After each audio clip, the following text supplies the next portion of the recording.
everyone. Today we have a special training, and this is going to be working with patterns. A lot of people have been asking questions about how to use digital papers, how do you use the patterns, and where can you take it from there. So the real important part here is that we're going to be able to work with some patterns that are very easy to download.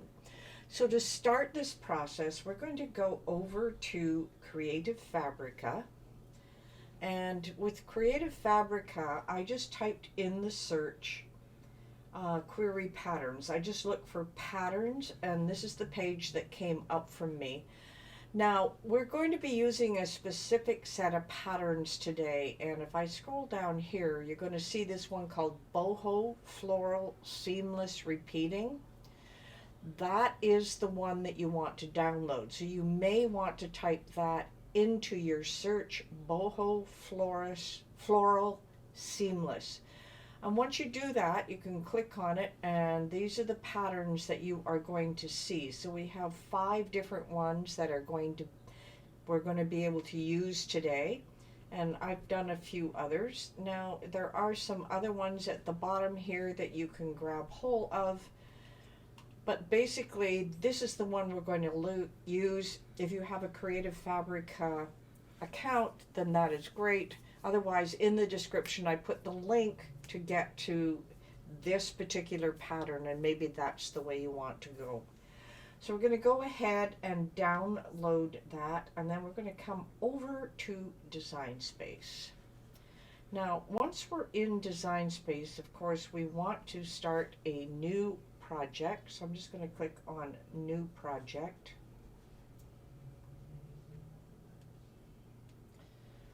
Everyone should have the new project open at this point. Right, now we're going to go to Upload. Now we can only upload things one at a time. But we're not going to upload an image this time. We're going to upload a pattern fill. So I'm going to click on Pattern Fill. I'm going to upload a new pattern. Now there were 5 different ones that it had. I'm just going to pick on the first one, which is Boho Floral Pattern 2, the ones that you've downloaded. And I'm just going to put this into place, and this is what this is going to look like. And I'm simply going to upload it. It'll take a second or two to upload. And then I'm going to go back to the pattern fill because I want to upload all of the patterns that we got. And this one is number 3. These are the order they unzipped for me. I'm going to have to do this a couple more times. So, oh, not an image, sorry, cancel. I want to go back to upload, pattern fill, upload pattern. Unfortunately, you can only do this one at a time, and this is 4. Just a couple more to go. It just takes a second or two for everything to upload as a pattern. It's 5, and then finally we'll get number 1. These are all slightly different, so it's pattern fill, upload pattern, and I'm just dragging and dropping them in from my Explorer. So I have a file, and there's the last one. We're going to upload that one. Take a second or two. Great. Now it's not going to show here. You'd kind of hope that you would hit pattern fill and you would see all the patterns you have, but that's not the way it works with Design Space. We actually have to go back to our canvas, so I'm just going to click on the top here. What we want to do today, just for an example to show you how to work this, is we want to be able to create a frame and take a look at from there. I'm just going to show you what I mean, what we want to create today.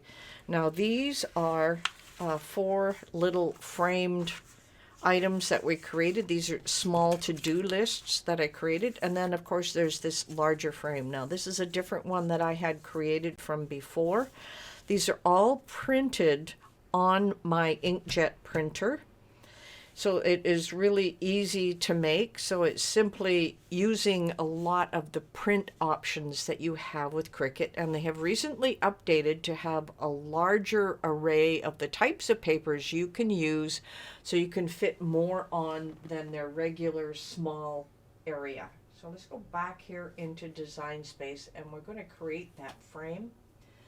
So let's go to our shapes. I'm going to get a rounded rectangle this time. Now I want a frame that's approximately 7 inches wide and maybe 9 inches tall. So I'm going to unlock this, make this a 7, and then make this a 9. That looks pretty good. Okay, so I'm going to lock that into position. Now the interesting part here is this is black, but there's no point in changing it, because when we go in to add a pattern, you're going to see something a little different. So let's click up here under Basic Operation. I'm going to click here. We're going down to Print, then Cut. And we're going to click on the color now. And in the print type where it says color, you want to click on Pattern. Now I have a lot of patterns in here from doing various different things, but I do believe if we scroll right down to the bottom, and I do have a lot, just keep scrolling down until I find the patterns that we were working on. And it almost looks like one of them. Oh, here's the florals in here. So they're towards the bottom, so let's grab this floral, and you'll see where it populates the whole frame. So you can go through and you can pick on different patterns as you go through. I have no idea how they pick them out, but we can click on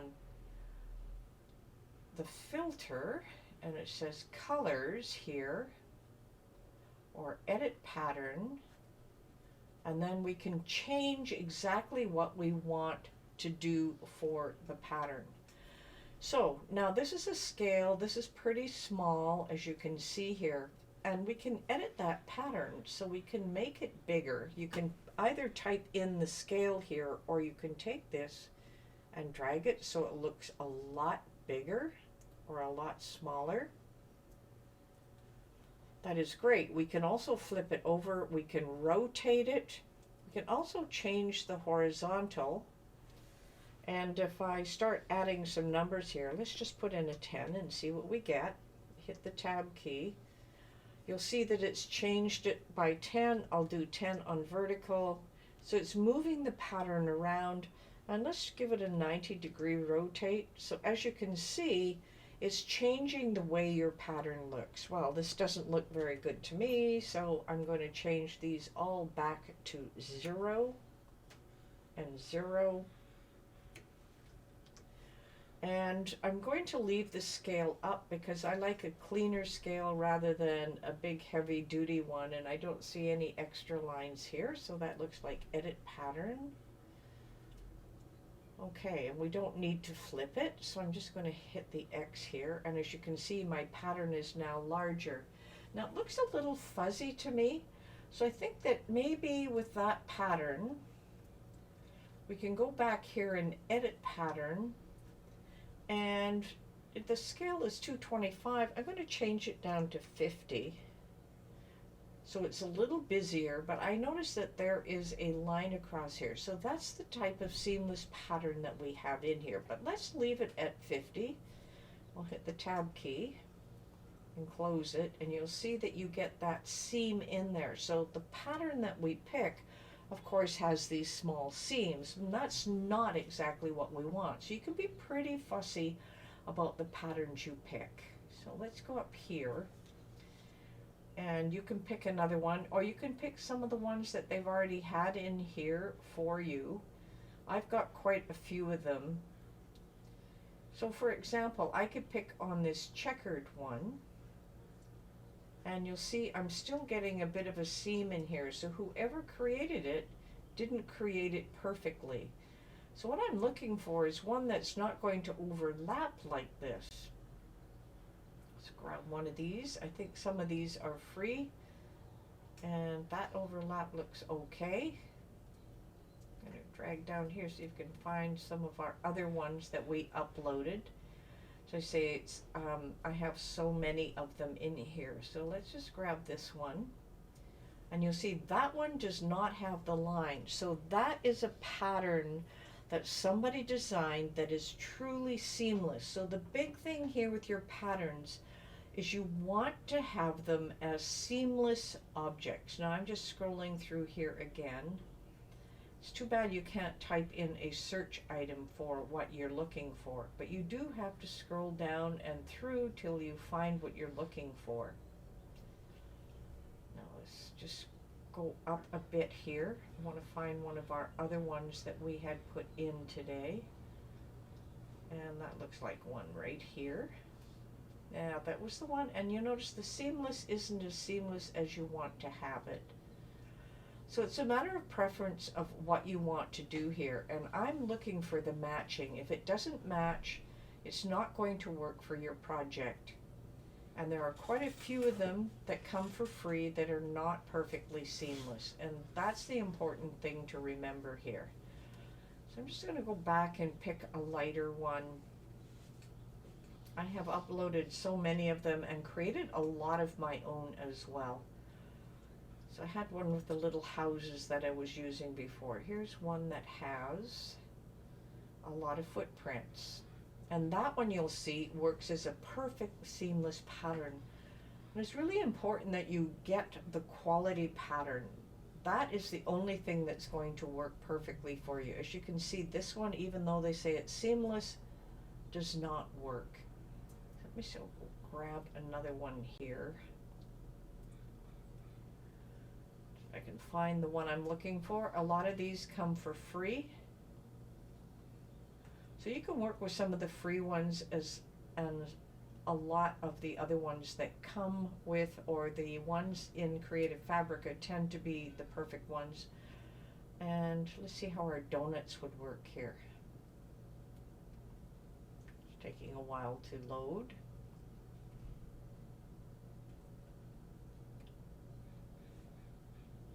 Okay, I don't see that one loading in the way I want it to. Seems to have stalled out on me. Just click one more. I want this pattern to change for me, but it doesn't seem to want to.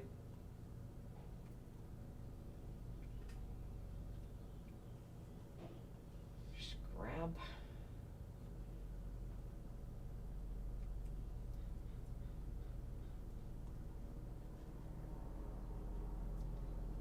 Going to click away. There we go. That one looks pretty good. That's close to the boho that we were working with.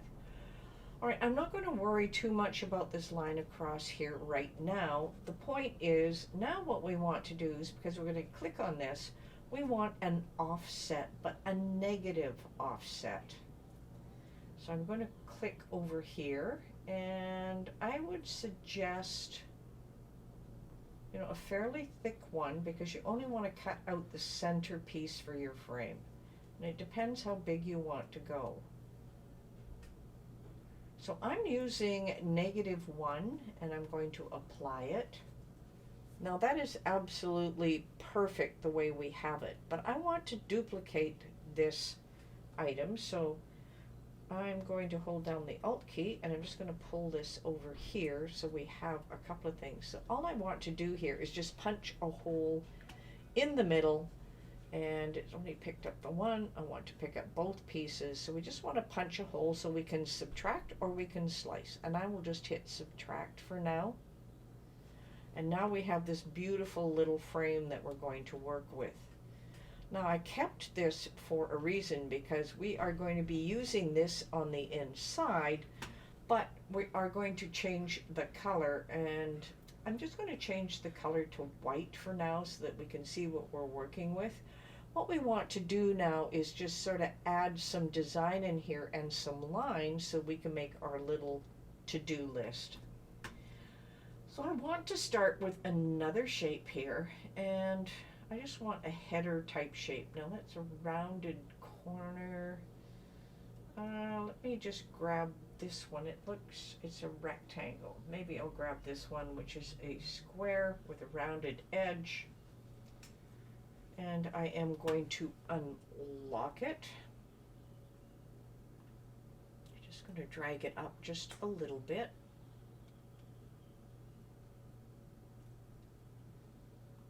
I'm going to pull this across.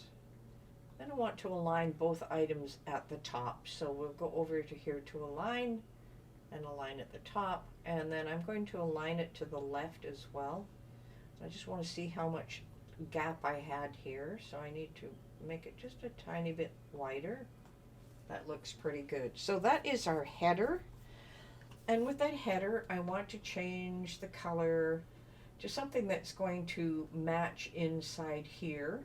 And we have maybe a light yellow, and that will tend to match our pattern. Now we want to add something to the top here, so we're going to add some text, and I'll just type in to do. Now you can change the font if you want. I'm just going to use this as is, and of course I'm going to make it a little bit smaller so that it's going to fit in. And that looks pretty good. Now the next thing is we want to add some lines down the center here. So what I'm going to do is I'm going to grab a shape. I'm going to grab a score line. I am going to rotate it 90 degrees. And let me just drag it over here. And we can just drag it straight across. And we have it as a dotted score line right now, so I'm going to change that to a pen line. And I'll just take the color it gives us. So now we have one line. Now all we need to do is, of course, duplicate this all the way down. So the easy way is just to hit duplicate, but they're going to come up over here on the side. Or you can just click on it and hold the Alt key down and just drag it to approximately where you want it, and we're going to do it again and again. And it doesn't matter about the spacing right now. I'm going to show you a little trick on spacing it. I think I got an extra one in here. Okay, we'll just add it here. Just holding down the Alt key and getting approximately what I want. No spacing. You don't need to worry about the spacing right away because I'm going to show you a little trick. Okay, so we have all of these lines that we selected. Now we're going to go through and we are going to select each one of the lines. I'm going to do it in the panel over here. So there's our first line right here. I'm going to hold down the shift and just click on each one of them so that I get all the lines. I find it easier to do in the layers panel. It's just because I make sure that I've got them all, so it looks like I have all of them. Now I can group them, but I'm not going to right now. So what I want to do is come here to align. I want them all aligned to the left for now. And then I want to come down here and distribute them vertically. So now that is perfect. It's all lined up. So the next thing I want to align is I want to center them horizontally. And that looks really good. Now we have all of our lines. We have everything that we want through here. So the last little thing I want to do is I'm just going to move this so it's closer. Oh, it's not moving, it's doing something different. Okay, so let's just grab all of this together and align it, and we want to center them horizontally. So now we have this beautiful little to-do list, and we're going to put it in the frame, but so just one moment here. We want to group this together so nothing goes wrong. Now we have our large frame here, and I just want, because I want one of these, I'm just going to hold down the Alt key and move it off to the side. Now what I want to do is grab this and I want to put it in the center. So what I want to do here now is just grab this, and I want to align, and I want to center it. Now that should fill up all of the gaps inside. Now while I have everything together, what I want to do is flatten it. Now I have a to-do list with a little frame all the way around it, and then I can size it in any way I want. Of course, you don't want a to-do list that's that large. So I'm going to leave it locked. The height, you might want one that's maybe 6 inches. I'm going to put 5 inches. So now I have a nice to-do list that is 5 inches. And that's all ready to go. So I want 4 of these. I'm just going to hold down the Alt key, 1, 2, 3, 4. And then of course I have my frame right here, and that's a little larger, and I could make it even bigger if I wanted to. So now what we want to do is save this, and I'm just going to call this patterned frame.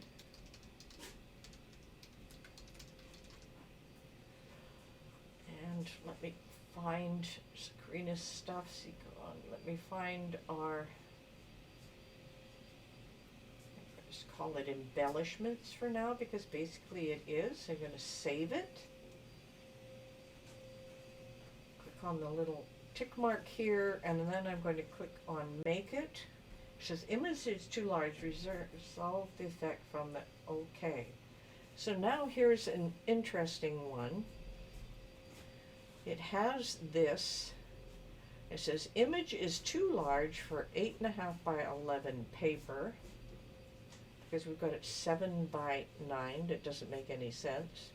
I can auto resize or change my page size right here on the fly.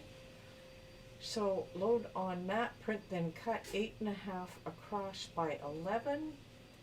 So I can change the page size now. I can come up and say, okay, this is going to be 11 by 17. It's going to be a different size. But right now, I am not going to change the size. And this is on mat, so I'm just going to close this. So once again, I'm going to click here, and it says auto resize image, and that's what I'm going to click. And you'll notice that it auto resized it to fit on the page that I was looking for. So much simpler than waiting to get it out to the mat and then worrying about the printing. All right, let's go to make it.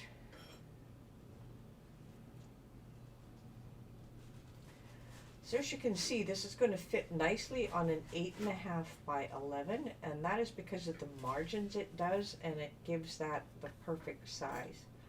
Now for 8.5 by 11, let's take a look and see what happened to our to-do list.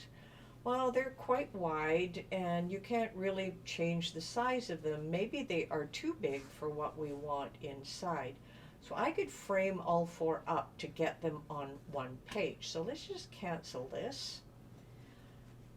Now, what I want to do is, we know this is the perfect size, and I want these approximately 1/4 the size, so I'm just going to move it in here like this. I'm just eyeballing it at this point. That looks about 1/4 of the size. I'll bring it over here. I'm going to use the Alt key. Oh, what is it doing?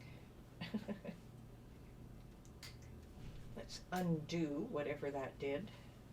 Okay, I'm going to hold down the Alt key here, make a copy. And there we go. That looks the perfect size that it's going to fit in there. So what I'm going to do with these 3 is I'm just going to delete them. So what I want to do is take these 2, click and shift click, hold the Alt key down, and I will get 4. And I will just bring them over here. So now I have 4 of them. They should fit on the same page. So let me just get rid of this one. Remember, I'm just eyeballing it this time. Let's go over to make it this time and see if we can get them all on the same page. Well, it doesn't look like it wants to. But let's give it a little test here, because there's always things you can do now with print then cut that you couldn't do before, and that is click on the button here. We're going to move the object, going to move it to the other one here. We're going to confirm it, and then we are going to place it right about here. Just going to give us a cut right down the center here. That looks really good, so I don't need to. I could have made it a little bit smaller, but I want to show you how to move your objects here as well. So we're going to move it to the same one, confirm, and we're just going to, oh, where did it go? It is up here. Same thing, I just want to move it into position, bring them both down as far as they can go, and that just lines them up top and bottom. Do the same thing here. So we'll make sure everything's going to fit, and it'll bounce it back. So now I have them all on the one mat, and you'll see there's a little line in between, which means they fit perfectly, but for some reason Design Space didn't want to allow it to go on one sheet of paper. So now we've got 2 sheets of paper that we are going to print and then cut. This will cut out of the center. You'll have a nice little frame that you can put in a scrapbook or something else. Now please note, you can make these bigger because of the different page sizes, and you can also change your material size here as well. And it'll allow you to go a lot wider, 11 inches by 17, the giant paper. It still hasn't got the 12 by 12, but you can make it on bigger paper if you're going through your printer. And that is what we're going to end up with. And when you cut it, you're going to end up with these little pieces that look like this. You're going to have a nice frame with the new design that we put in place, and you're going to end up with some nice little to-do lists at the same time. So I really hope you enjoyed working with these patterns. I just love working with them, and it's absolutely perfect and so much fun to work with. So have some fun with this.